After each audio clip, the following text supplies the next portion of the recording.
नमस्कार साथियों, स्वागत है आपका हमारे इस चैनल धर्मा टॉक्स विद आनंद में। चलिए शुरू करते हैं।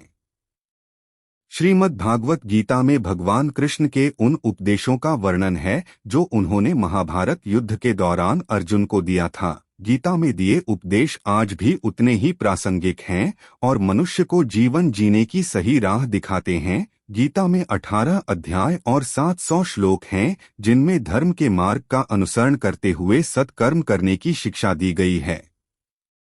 जीवन की सभी दुविधाओं और समस्याओं का हल गीता में मिलता है। माना जाता है कि गीता के बातों का अनुसरण करने से जीवन बदल जाता है और व्यक्ति को हर काम में सफलता मिलती है।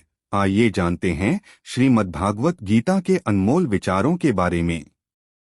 गीता के अनुसार कठिन समय में जब मन से धीरे से आवाज आती है कि सब अच्छा होगा, वही आवाज परमेश्वर की होती है। इसलिए कितना भी मुश्किल समय क्यों ना हो, हमेशा धैर्य से काम ले, क्योंकि इस समय ईश्वर आपके साथ ही होता है। गीता में श्री कृष्ण कहते हैं कि बढ़ती आयु हर व्यक्ति को इस बात का एहसास कराती है कि उसे किन चीजों को महत्व देना चाहिए और किन्हें नहीं। एक समय के बाद मनुष्य को एहसास होता है कि उसने व्यर्थ ही उन लोगों को महत्व दिया जिनका उनके जीवन में कोई योगदान था ही नहीं। जब भी मन परेशान हो तो एक गहरी सांस लेकर अपने सारे कष्ट, दुविधाएं और परेशानी प्रभु के चरणों में समर्पित कर दीजिए, क्योंकि जीवन की सारी परेशानियां प्रभु के चरणों में आकर समाप्त हो जाती हैं।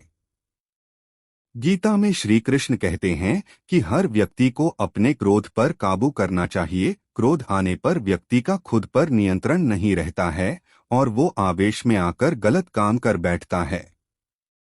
गीता के अनुसार जीवन का कोई भी फैसला कभी भी क्रोध में आकर नहीं करना चाहिए, क्योंकि क्रोध में लिए गए फैसले अक्सर गलत होते हैं।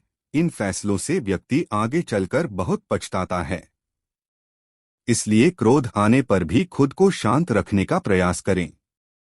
श्री कृष्ण कहते हैं, मनुष्य को उसके कर्मों के अनुरूप ही फल मिलता है। इसलिए परिणाम के बारे में सोचे बिना व्यक्ति को सिर्फ सही कर्मों पर ही ध्यान देना चाहिए। अगर आपको यह प्रस्तुति अच्छी लगी हो तो हमारे channel like, subscribe, comment, share अवश्य करें।